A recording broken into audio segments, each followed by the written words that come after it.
In our headlines on this Thursday afternoon, July 25th, here in South Korea. Findings for the second quarter of this year show the Korean economy retreating 0.2% on quarter, with pundits linking the negative performance to the market losing steam after a strong rebound in the previous quarter. And delays in payments to sellers by e-commerce platforms TMON and Wemakeprice lead to unilateral cancellations of purchased products for customers who in turn are facing challenges in securing refunds.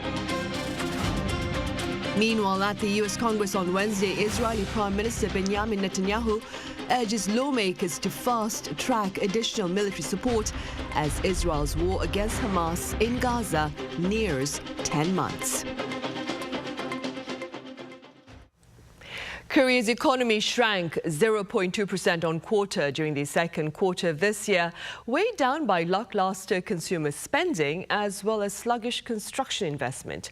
Our Park Gonu reports. South Korea's real gross domestic product fell in the second quarter of 2024, dropping by 0.2% from the previous quarter. That's according to advanced estimates released by the Bank of Korea on Thursday. It's the biggest fall in on-quarter growth since a 0.5% drop in real GDP in the fourth quarter of 2022. The BOK says the fall in GDP in the second quarter of this year is due to the base effect, due to a strong first quarter, as well as a lower level of private consumption and construction investment. It also said annual growth will still reach its earlier targets when considering the overall growth rate for the first half of the year. It's hard to say the economy got worse just because it grew a lot in the first quarter and then shrank in the second quarter. The economy grew 2.8% in the first half of the year, and if the latter half grows by 2.2% as predicted, that leads to an annual growth rate calculation of 2.5%. The economic growth is in line with the annual growth target set earlier. The BOK also spoke about other factors behind the fall in real GDP in the second quarter. Private consumption dropped by 0.2% on quarter as spending on goods, including motor vehicles and clothing, declined. Construction investment also contracted by 1.1%, while exports saw a rise of 0.9% on quarter, mainly due to car and chemical product exports. There was also a 1.2% rise in imports. The central bank said domestic demand will be able to recover in the near future as they forecast exports to keep increasing and high costs to possibly stabilize. Park Gonu, Arirang News. On a more positive note, SK Hynix has shared promising second quarter profits given its edge over the global competition in advanced memory chips crucial for AI computing. Our Yoon has details. On Thursday, the world's second-largest memory chip maker, SK Hynix, reported its highest quarterly profit in 6 years on the back of sales of its premium memory chips in a market where demand for AI computing technology continues to rise. In the April to June period, the company posted an operating profit of 5.46 trillion won, or around $3.95 billion.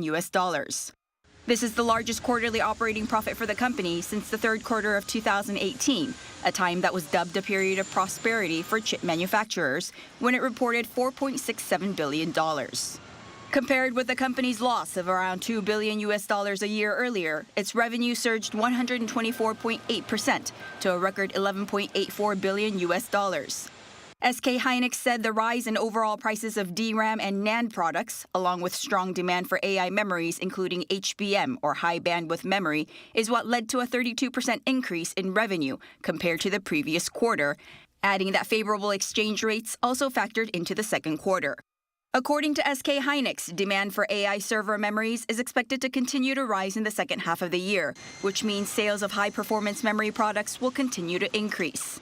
SK Hynix is a key HBM supplier to the US AI chip giant NVIDIA, a major player in the AI semiconductor market with its graphics processing units. Going forward, the company plans to further develop its memory chip technology to maintain its competitive advantage. Yoon, Arirang News.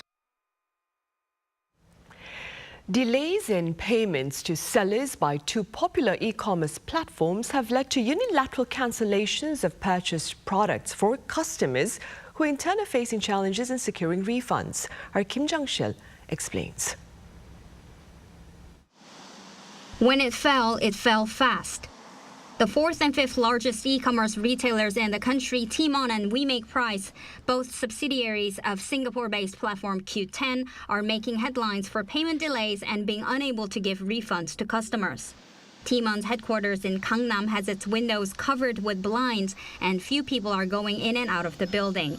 Hundreds of customers visited the headquarters of TMON and Wemakeprice as the news made headlines since Wednesday over the payment crisis. TMON and Wemakeprice make their money by enlisting sellers such as travel agencies on their websites.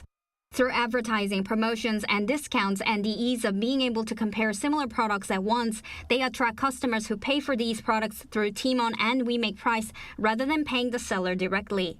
The websites then take a commission and give payments to sellers the following month. Payments for transactions in June were due by mid-July, but sellers are still yet to receive those payments. Since credit card transactions are blocked, anyone who made purchases through their credit card must contact the retailers directly and ask for refunds. The news broke out as customers shared their experience online of canceled plane tickets and tour packages as the holiday season approached. TMON stated that it aims to get operations back to normal as quickly as possible. The Wemakeprice CEO also came to the headquarters early Thursday and promised refunds. As of last month, TMON, Wemakeprice, and other gov't subsidiaries had a combined total of 9 million users. Industry experts estimate that the damage will exceed 100 billion won, or about $72 million. As the incident severely affects citizens, Finance Minister Choi Sang-mok on Thursday instructed relevant agencies to closely examine the situation and asked officials to make every effort to protect customers and prevent further damage to sellers. Kim Jung-sil, Arirang News. In other news, South Korea and the Czech Republic will set up a hotline and host regular meetings on nuclear energy cooperation. Now, these intentions follow the recent selection of a Korean consortium led by Korea Hydro and Nuclear Power as the preferred bidder to build 2 nuclear reactors in the Czech Republic. According to the top office here, a special delegation dispatched by President Yoon Suk-yeol this week has delivered to his Czech counterpart, Petra Fiala, a letter of appreciation to which the latter reportedly shared his own words of congratulation. A hotline will be established between the relevant ministries of their 2 countries to coordinate project-related efforts. Also, President Yoon is expected to travel to the Czech Republic in September to further discuss the joint nuclear power initiative. And President Yoon Suk-yeol has tapped former Vice Finance Minister Kim Wan-sup to head the Environment Ministry.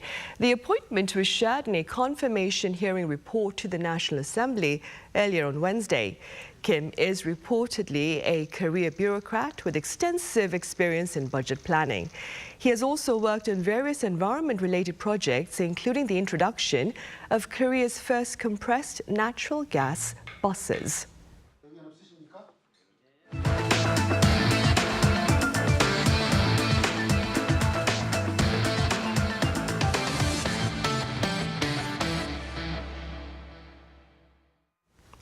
Washington has announced new sanctions against a network of 6 individuals and 5 institutions based in China, accused of assisting North Korea's ballistic missile and space programs.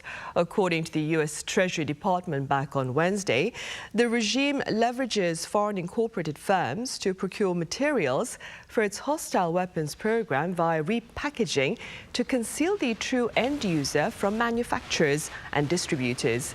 These latest sanctions follow North Korea's rampant violations of UN Security Council resolutions, including a failed satellite launch in May. And at the U.S. Congress also on Wednesday, Israeli Prime Minister Benjamin Netanyahu urged lawmakers across the aisle to fast-track additional military support as Israel's war against Hamas, that is, in Gaza, nears 10 months. Our Lee Sing-jae reports. Amid heavy controversy over the handling of the prolonged conflict in Gaza, Israeli Prime Minister Benjamin Netanyahu stood before Congress on Wednesday and called for continued support from the United States. In World War II, as Britain fought on the front lines of civilization, Winston Churchill appealed to Americans with these famous words: "Give us the tools and we'll finish the job." Today, as Israel fights on the front line of civilization, I too appeal to America. Give us the tools faster and we'll finish the job faster. The Israeli leader also stressed that Israel will achieve total victory and nothing less, which he said means that Israel will fight until it completely destroys Hamas's military capability, ends its rule in Gaza, and brings the hostages home.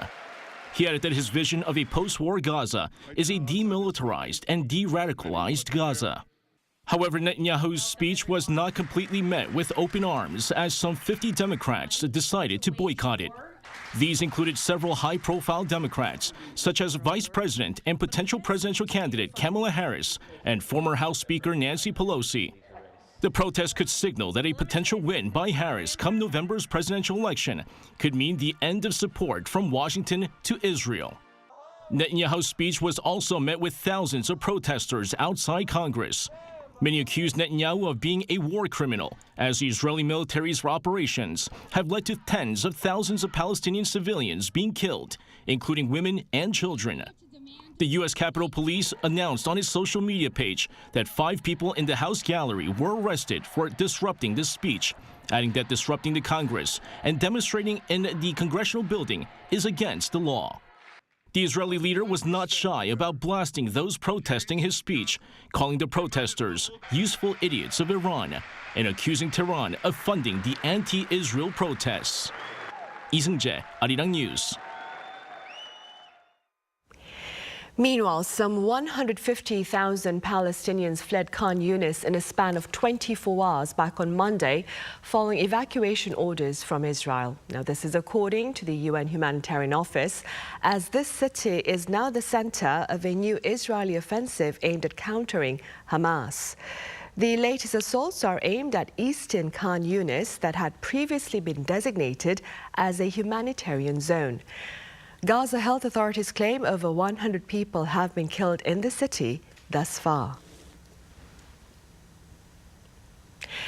The opening ceremony of the 2024 Summer Olympics kicks off later on this Friday over in Paris. And following the flamboyant affair, among the games scheduled for tomorrow, that is Saturday, is that of badminton, for which Korea now has a tough and experienced team to contend against. Our Choi Soo-young has details.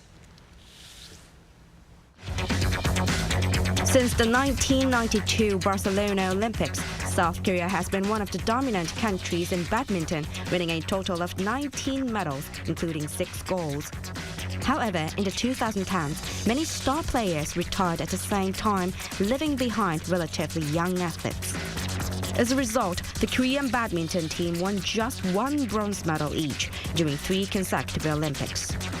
However, thanks to the newly replaced generation, a new golden era has come for the team. At last year's Hangzhou Asian Games, the team won a total of 7 medals, signaling a resurgence. The gold medalist in women's singles at the Hangzhou Games and current world number 1, An Se-young, is the top contender for a title in Paris. This year, she has won 3 out of 7 open matches. Her biggest rival is China's Chen Yufei. An is determined to show her best performance on the Olympic stage. Preparing for the Olympics has been incredibly challenging. Given the immense support and attention I received, I realized the only way to give back is through my performance. So I focused solely on overcoming my injury and perfecting my badminton skills. In women's doubles, Lee So-hee and Baek Hana are also strong gold medal contenders. They won the prestigious All England Open Badminton Championships for 2 consecutive years and also clinched the Asian Championships this year. In mixed doubles, Seo Seung-jae and Chae Yu-jung are aiming for Olympic gold. They won the World Championship last year, and both being left-handed, they believe their powerful smashes and unique playing style give them a strong advantage. In badminton, a left-handed combination is rare and considered unique. When playing against right-handed opponents, the variations in our shots are very different and can be quite powerful. The South Korean badminton team, aiming for at least 2 gold medals, will begin their matches on the 27th. Choi Soo-young, Arirang News. Right, pundits say cultural collaboration may serve to disentangle cultural conflicts. That being said, Korea this year is hosting a biannual exhibition showcasing the handicrafts of East Asia. Our An Sang-jin was there. Every 2 years, the National Museum of Korea, the Tokyo National Museum of Japan, and the National Museum of China host special exhibitions to appreciate each other's cultures and promote friendship among the 3 neighboring countries. The exhibition takes place by rotating between the 3 host nations, and this year it's being held in Seoul. The theme of this year's exhibition is lacquerware. Here you can see nearly 50 pieces that show the difference in lacquerware across East Asia. Lacquerware displayed in the exhibition brings in pieces from the 14th to 19th centuries. All 3 nations have their own distinctive style. It's easier to see it as 3 exhibitions that make one huge exhibition. Without being biased towards any one country, all 3 get to share their own lacquerware culture. Korean lacquerware, known as chilgi, or more specifically dajeon chilgi, is known for its mother-of-pearl style, from decorative pieces to household items and furniture. Mother-of-pearl lacquerware is known all over the world, so I chose it as a piece that represents Korea. It's made with high-quality mother-of-pearl and thick pearl color shells, which add value to it. It has shells and turtle shell embellishments on woodwork to create various floral patterns. Unlike Korea, which focused on mother-of-pearl lacquerware, Japan and China have worked on lacquerware techniques. Japanese makia lacquerware had its decorative technique where it added gold or silver powder onto lacquer designs, which gives it 3-dimensional patterns. China is centered on carved lacquerware, giving dimensions to flat wooden artwork and adding multiple colors through embossing and gluing. I've taken Korean and East Asian history classes at school and wanted to see how lacquerware differs between the 3 countries. It's more than just black woodwork with shells, as I thought they would be. The exhibition will run until September 22nd, allowing visitors to enjoy the elegant beauty of various lacquerware pieces. An Sang-jin, Arirang News.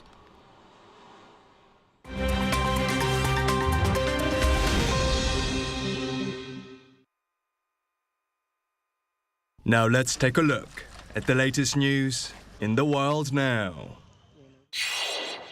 Typhoon Gaemi, with wind speeds of around 240 kilometers per hour, has made landfall on Taiwan's east coast, wreaking havoc on the island territory and leading to the suspension of financial markets, schools, and work. Gaemi, expected to be the strongest storm to hit Taiwan in 8 years, has already killed 3 people and injured over 200. Almost all domestic flights and over 200 international flights have been cancelled, while rail services have been suspended. High-speed trains will still run, according to the Transport Ministry. The authorities are reported to have 29,000 soldiers on standby for relief efforts, while over 8,000 people have been evacuated from areas at high risk of landslides.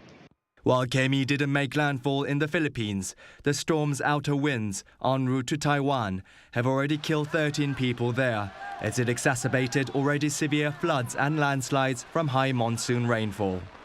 Typhoon Gaemi is due to reach China late on Thursday or early Friday. Germany's Interior Ministry said it had placed a ban on the Islamic Center Hamburg and its subsidiary organizations on Wednesday for allegedly pursuing radical Islamist goals and supporting Iran and Hezbollah. Interior Minister Nancy Faeser said that she banned the Islamic Center as it was promoting Islamist extremist totalitarian ideologies in Germany, and that this Islamist ideology is opposed to human dignity, women's rights, an independent judiciary, and our democratic government. Faeser added that the ban was not an act against the religion. The ministry stated that 53 of the organization's premises in 8 German states were searched early on Wednesday under a court order. It also added that the IZH promoted anti-Semitism and acted as a direct representative of Iran's supreme leader, seeking to bring an Islamic revolution in Germany. 4 Shiite mosques were closed as a result of the ban, including the Hamburg-based IZH and its subgroups in Berlin, Frankfurt, and Munich. A passenger plane crashed soon after taking off from the Nepalese capital, Kathmandu, killing 18 of the 19 people on board. The authorities say that the pilot was the only survivor of Wednesday's crash. The Sayuriya Airlines regional passenger plane that crashed and caught fire was en route to the Himalayan tourism hub of Pokhara, carrying mostly company employees, including technical staff and 2 crew members. According to Nepal's Civil Aviation Authority, the 50-seater Bombardier CRJ-200 aircraft took off shortly after 11 a.m. local time from Kathmandu's Tribhuvan International Airport before turning right and crashing into the eastern section of the airport. The Aviation Authority confirmed that 18 Nepalis and 1 Yemeni national were on the plane. The only survivor from the crash, the aircraft's pilot, was rescued from the debris and taken to hospital, where he was confirmed to be not in any danger. Tribhuvan International Airport was closed for several hours, but was able to reopen later. Nepal is prone to aircraft crashes due to both insufficient training and maintenance of the aviation industry and the country's treacherous terrain. Residents of Salt Lake City in Utah cheered in the early morning hours of Wednesday after the International Olympic Committee announced the city as the host of the 2034 Winter Olympic and Paralympic Games. The U.S. city, host to the 2002 Winter Games, won 83 votes out of 89 at the ROC session after being named the preferred choice in June.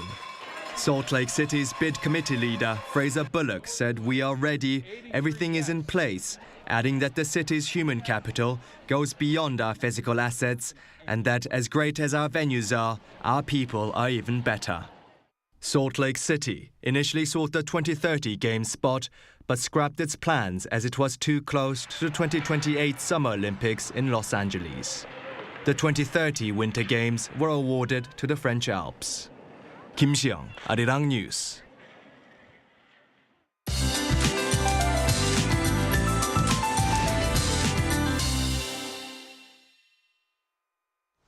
Good afternoon. Most parts of Korea had a tropical night, and afternoon temperatures are forecast to go up 2 to 4 degrees higher this afternoon.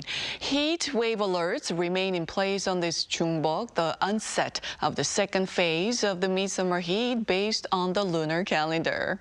And along with the heat, UV rays will be high or very high across much of Korea. So have your sun gear handy when heading outside. But that doesn't mean we don't need an umbrella today. There is a chance of passing rain showers in most areas during the afternoon. Southern provinces could see heavier rain of up to 30 millimeters an hour.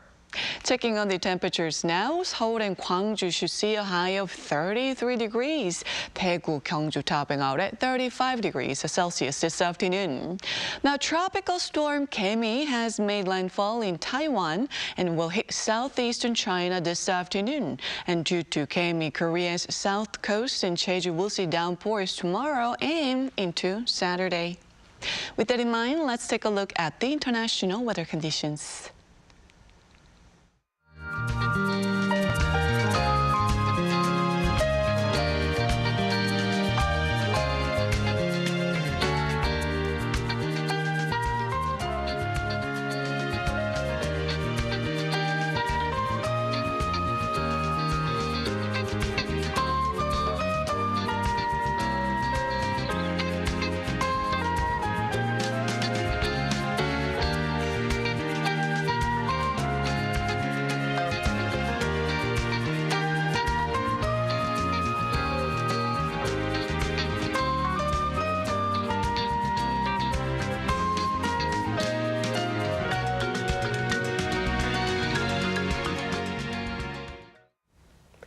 Right, that ends our Thursday afternoon newscast. Coming up next is our daily panel session. Do stay with us.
Arirang TV is conducting a quality and satisfaction evaluation to enhance the broadcast service for viewers worldwide. Please visit our website www.arirang.com to provide your honest opinions. Participants will be entered into a draw for a chance to win prizes. Overseas TV viewer survey. We look forward to hearing from you.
우리 이제 각방 써.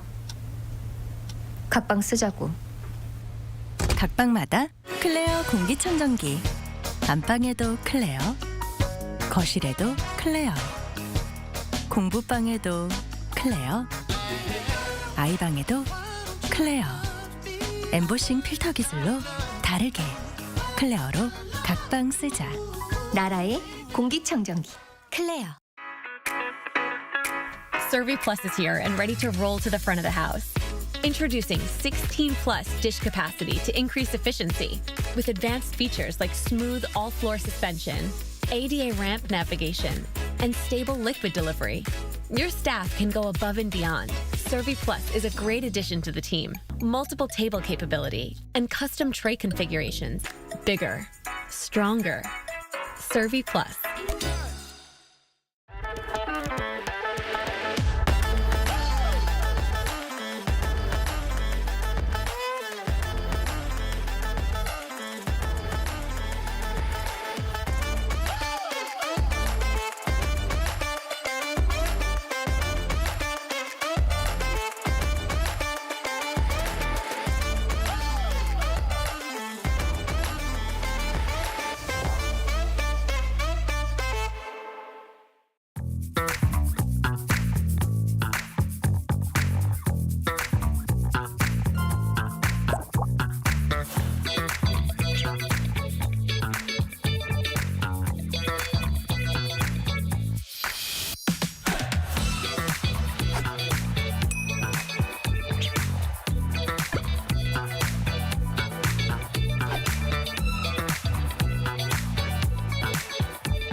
The grandchildren of Korean War veterans from 19 countries were recently here in the country to partake in an annual program that seeks to keep alive the friendship forged on the front lines of the battlefield in the fight for freedom on the peninsula.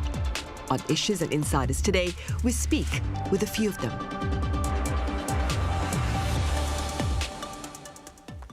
Hello and welcome to yet another edition of Issues and Insiders. It's Thursday, July 25th here in South Korea. I'm Min Sun-hee. Since the year 2009, Seoul's Veterans Affairs Ministry has been hosting an annual gathering that brings together the descendants of Korean war heroes who fought for freedom here on the Korean Peninsula. That being said, today I have the pleasure of speaking with 3 descendants who partook in the event this year. I have Eugene Ri in the studio. Eugene, it's a pleasure to have you here. Nice to meet you too. I also have Rachel Olivia Cote live on the line over in Canada. Rachel, it's a pleasure to have you on. Thank you. It's so lovely to be here. Also joining us virtually is Kim Jong-un in France. Jong-un, welcome. Oh, nice to meet you. Right, Eugene, we'll start here. Do tell us about your grandfather's participation in the Korean War, Eugene. Well, my grandfather participated in the Korean War when he was 16. He was actually born in 1935 and he joined the military. According to the Korean government records, he joined the military in 1952, which makes him at the age of 16. According to my grandmother, he actually lied about his age. He lied that his age was actually 18 and he joined the military, and he retired from the military in 1956. He unfortunately passed away at a tragic motorcycle incident when he was in his mid-30s. And because we think he was suffering from PTSD, he didn't really tell us any stories about the war, so those stuff are mostly forgotten, unfortunately. Right, I see. And Rachel, do walk us through your grandfather's experience of the war here on the Korean Peninsula. Yeah, so my grandfather also lied about his age, and he attempted to join the U.S. military before joining the Canadian military. But when they found out he was under 18, they sent him back to Canada, where he then enlisted with the 2nd Battalion PPCLI for Canada. From there, he went to basic training and then was sent directly to Korea. Unlike today, Korea is not the Korea that we know. So when he got there, it was a very war-torn and very sad situation to see. One of his very first memories when he got there that he would tell us when we were younger was all of the people that he saw displaced. They were carrying all of their belongings on their back, and they were walking in the opposite direction that the soldiers were actually marching into battle, trying to escape from everything that was going on. My grandfather fought in 2 battles. He fought on Hill 532 and in what we now know today as the Battle of Kapyong on Hill 677. The Battle of Kapyong was very long, 3 days and 3 nights, and the PPCLI were severely outnumbered by the Chinese army. I believe it was 5,000 to about 500 PPCLI. After that battle, the Canadian army managed to hold the peak of the hill, and then he was sent to his base camp, where he enjoyed a bowl of chicken porridge, and that is actually growing up what I had for breakfast every morning. So. Rachel, how old was your grandfather when he enlisted? You said he was underage. Yes, he was 17 when he first tried, but then he got sent back to Canada and he was 18 when he enlisted there. Rachel, was there a specific story that your grandfather shared with you that struck you most about the war here? I think the most specific story that he always talked about was just seeing all of the people. Like I said, they had nowhere to go, and that he would see children carrying everything they owned on their backs, their toys and whatever they could manage. And there was nothing, there was no home, there was no shelter, and they roamed and they tried to find safety among the soldiers. Right. Eugene, you were saying your grandfather passed away before you were born. He was in his 30s when he passed away in a tragic motor accident, as you said. So most of the stories that you know about your grandfather was shared with you by your grandmother. Was there a story that struck you? You mentioned that he didn't share much, but from what he has shared, is there a story that struck with you? Most of the stories that my grandmother told me was about him actually before joining the military. He was fleeing from the war from Daegu, so he was a war refugee. But at some point, he wanted to actually fight the North Koreans because South Korea was being invaded. So that made him want to enlist. That was the one thing that he shared to my grandmother, which my grandmother told to me. Most of the stories actually were after the war about how he tried to join the firefighters because he was told that firefighters in Korea were treated with good meals, and it was a time where good meals were hard to come by. Right, of course, surely. Meanwhile, Chung-won, what appears to be the general perception of the Korean War among the young today? The general perception of the Korean War among young people today is very mixed, I can say. While some have a strong understanding and appreciation of the war's significance due to family connections or education, many view it as a distant historical event, often overshadowed by more recent conflicts or global issues. So the Korean War is sometimes referred to as the war that happened long time ago. So especially outside of Korea, people start to forget. And this sentiment can also be found among younger generations. However, initiatives like educational programs, documentaries, and commemorative events, and also like this UN camp we participated, are helping to raise awareness. For instance, cultural projects, or we can have some visit to the museum about the wars, are increasingly incorporating the history of the Korean War, which is very essential in fostering a deeper appreciation of the youth for the sacrifices made by those who fought for peace and stability. Right, Chung-won, as you mentioned, the 2024 UN Korean War Veterans Descendants Camp seeks to remind people about the war that took place on the Korean Peninsula and also to, of course, raise greater awareness of the sacrifices made by these soldiers. Could you tell us a bit about the camp that took place earlier this month? Yes.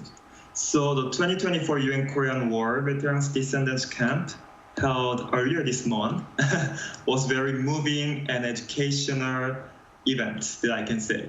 The camp's primary purpose was to honor the legacy of the Korean War veterans and ensure that their contributions are remembered by future generations and younger generations. The program was diverse and very enriching, featuring educational sessions on the historical context of the Korean War. There were many interactive workshops where participants could engage in discussions and team meetings about peace and reconciliation, and cultural exchanges to build international friendship. Additionally, there were visits to significant historical sites such as the War Memorial of Korea and DMZ, which provided a tangible connection to the past. The camp also included personal storytelling sessions where veterans and their descendants also could have the memories together and their experiences that we could have from the participants, from the countries that helped Korea. So that's for fostering a deeper emotional connection to the history being discussed. So this is the purpose, and there were lots of very meaningful programs during this camp. Right. And Rachel, keeping in mind what Chung-won has just said, what part of the one-week camp do you remember the most? I think it's really hard to just pick one moment, as the entire camp in itself was such a special experience. But I think for me personally, visiting the United Nations cemetery in Busan was really special for me. My grandfather made sure to revisit Korea as often as he could. He really enjoyed seeing how far it's come since the war, and he unfortunately just passed away last September. So being able to go and place flowers at one of his friends' graves, who unfortunately was killed in action, was really emotional for me, especially with him not being here. And I also got to see the Canadian monument that's in the cemetery, which was so special, as he had a really large part in donating that and making that happen for Canada. So seeing it in person was amazing. Right, and our condolences to you, Rachel, of course, with regard to the passing of your grandfather. Eugene, what was it like meeting up with descendants like yourself of war veterans who fought for freedom here on the Korean Peninsula? For me, it was an experience that could solve most of my curiosity. I had some interest in the Korean War before, but meeting people all across the world, I believe it was 22 countries that partook in the Korean War, and meeting descendants of like countries that we normally do not hear of. For example, we hear a lot about American veterans, Canadian veterans, Turkish veterans, but we don't really hear about South African veterans or Dutch veterans. And for example, my roommate, my fellow team member, was a Dutch descendant of a Korean War veteran, and he shared his stories about, he had maps, he had very intricate knowledge about these stuff, and it was a very moving and touching experience for me. Right. Chaewon, you've partaken in the program, I understand, for 2 years in a row. What do you believe is the importance of such gatherings? Having participated in the camp for 2 years, actually I had a very good experience last year that was held. And I could also make very nice memories with my fellows there and with also participants. So that's why I decided to participate again this year. And I don't regret at all about this decision. It was amazing time that I could have. So yeah, I do believe lots of stuff, lots of things during this camp. Firstly, they provide a unique opportunity for descendants to connect with their heritage and their memories and their grandfathers, their veterans, and gain a deeper understanding of the sacrifices made by them. And these camps also foster a strong sense of community and solidarity among participants from diverse backgrounds, all united by a shared history. So I really do believe that by sharing these memories and remembering our history, it's going to reinforce the importance of the peace of this world right now. Right. Rachel, this is an impromptu question. What made you sign up for the program, for the camp this year? So I actually also had the privilege to attend the camp last year. So I had such an amazing time last year, and if I had the opportunity to go again, I would jump at that opportunity for sure. That being said, Rachel, what do you believe is the importance of seeking to raise greater awareness about the sacrifice and services of war veterans? I think that one of the most important things to remember that I actually had the opportunity to learn through the MPVA Peace Camp is that freedom is not free. And all of the brave soldiers who fought in the Korean War sacrificed their futures to ensure that we would have one today. I think that it's our duty as the next generation to preserve the history and legacy of these brave soldiers' contributions, ensuring that future generations will remember and learn from these experiences as well. And being able to go to something like the Peace Camp can truly, it builds friendships, and meeting people who are also descendants of veterans is an opportunity I never thought I'd be able to have. And I think that is so amazing to keep the memory alive. Right, of course. Eugene, this is also an impromptu question. Do you suppose your grandfather's participation in the Korean War and his sacrifice for democracy here has to a certain extent affected the shaping of your characteristics, your personality, your values for social good? For example, when I was young, I was always told that, oh, your grandfather partook in the Korean War, but for example, we lost the medals that he received, so I couldn't take that seriously. But the fact that I heard that he sacrificed most of his youth fighting in the Korean War for the sovereignty of South Korea and democracy, I think that really made me choose, like, initially a military career. But for example, I was really interested in history, especially war history. I think so. My grandfather's participation in the Korean War made me more interested in the historical stuff and how wars came to happen. Eugene, what more do you suppose can the Korean government do to honor the selfless sacrifices of our war heroes and, of course, to better promote awareness about them among people today? That's actually what I actually thought of quite a bit. I think there's like two main things that the Korean government can do. One is raising awareness of the Korean War and its veterans in Korea, and second, raising awareness of these veterans abroad. So for example, for me, I only found out that my grandfather was a veteran of the Korean War because I actually had to go out and find out and get government documents. For those who don't actually get told by their parents or their grandparents that they actually participated in, they would just forget about it and actually will never know that their forefathers never partook in the war. So, for example, I think the Korean government can encourage people to actively look into their family history and to check if their forefathers actually partook in the war. And secondly, for raising awareness in terms of people abroad. I believe that the Korean government, for example, the Ministry of Patriots and Veterans Affairs and the Ministry of Foreign Affairs, I think they can both collaborate in some way to make more programs like the UN Descendant Camp that we all participated in. Eugene, was there a reason why you were going out there to look for these documents? I think it was because initially back in high school, I made a club studying international conflicts, being the nerd I am.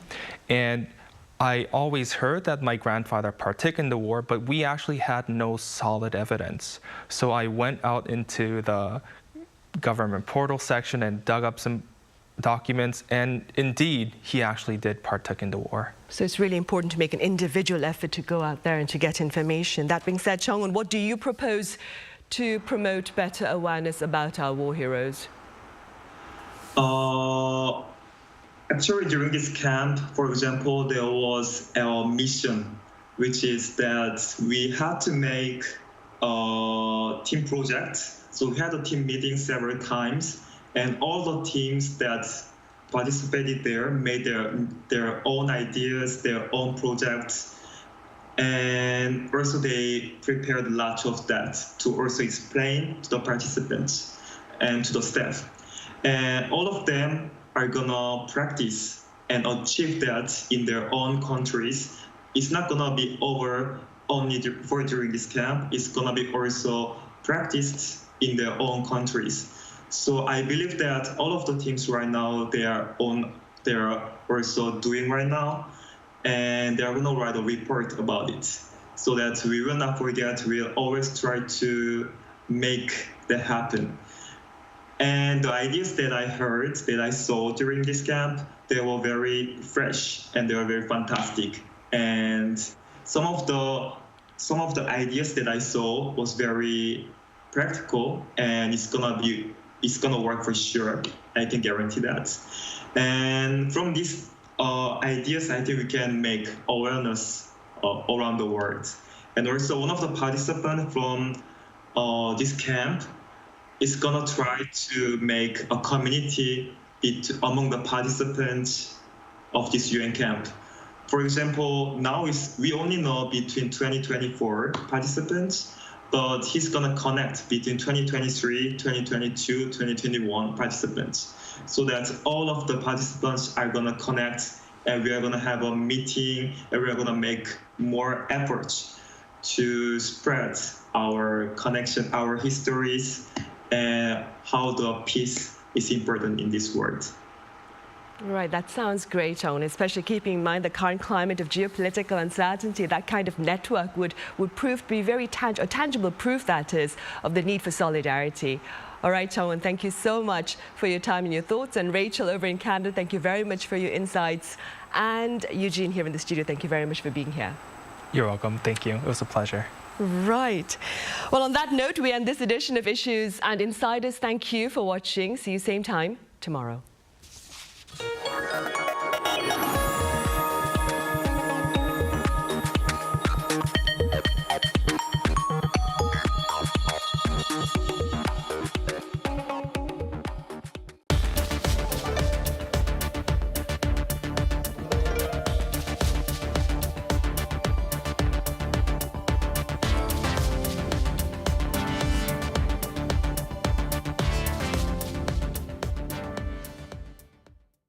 그런 말 있잖아요. 눈물 날 정도로 행복하다는 그런 말.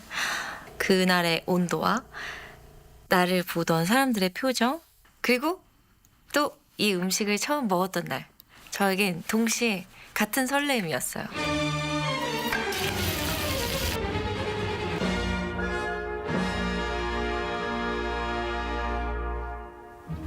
어젯밤 꿈속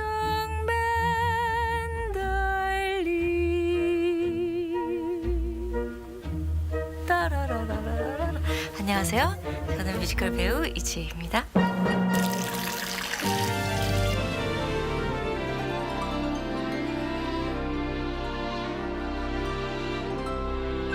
그날은요, 제가 처음으로 고민이 생겼던 날이었던 것 같아요. 데뷔 초창기였는데 아, 무대란 이런 곳이구나 라는 맛을 보고 난 후에 이럴 때는 그냥 고민 없이 매운 걸 먹어야 돼. 근데 그게 너무 빨간 거예요. 근데 저는 매운 음식을 못 먹어서